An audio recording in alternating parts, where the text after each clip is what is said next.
அனைவருக்கும் அன்பு மிகுந்த வணக்கம்.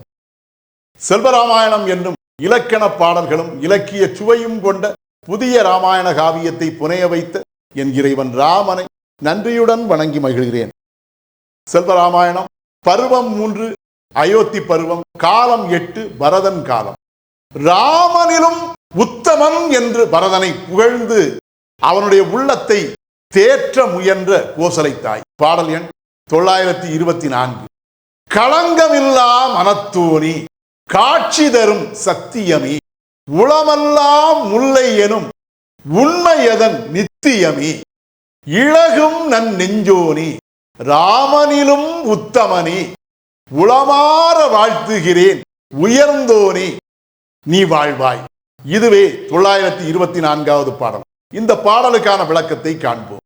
களங்கமில்லா மனத்தோனே காட்சி தரும் சத்தியமே என்ற முதல் வரிக்கான விளக்கம். என் அருமை மகனே பரதனே, நீ உள்ளத்திலே சிறிதளவும் களங்கமே இல்லாதவன். அவ்வாறு உள்ளத்திலே களங்கம் என்கிற குற்றம் எதுவுமே இல்லாத காரணத்தால் நீ சத்தியத்தின் காட்சியாக விளங்குகிறாய். சத்தியத்தின் வடிவமாக இந்த உலகத்துக்கு நீ காட்சி அளிக்கிறாய். உளமெல்லாம் முல்லை எனும் உண்மையதன் நித்தியமே.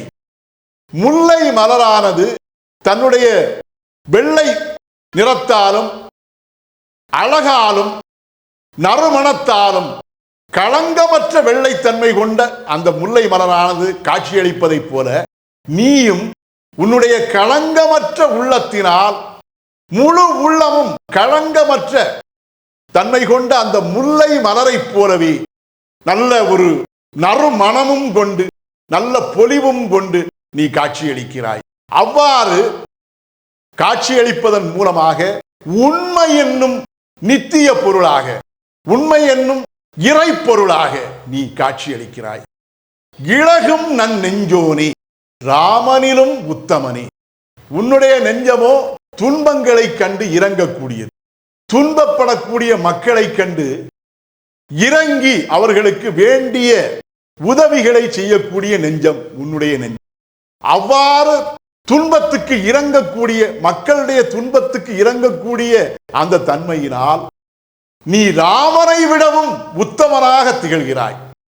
அவ்வாறு ராமனை விடவும் உத்தமனாக திகழும் உன்னுடைய உள்ளத்தை நான் என் உள்ளம் நிறைந்து அன்பினால் உளமாற வாழ்த்துகிறேன்.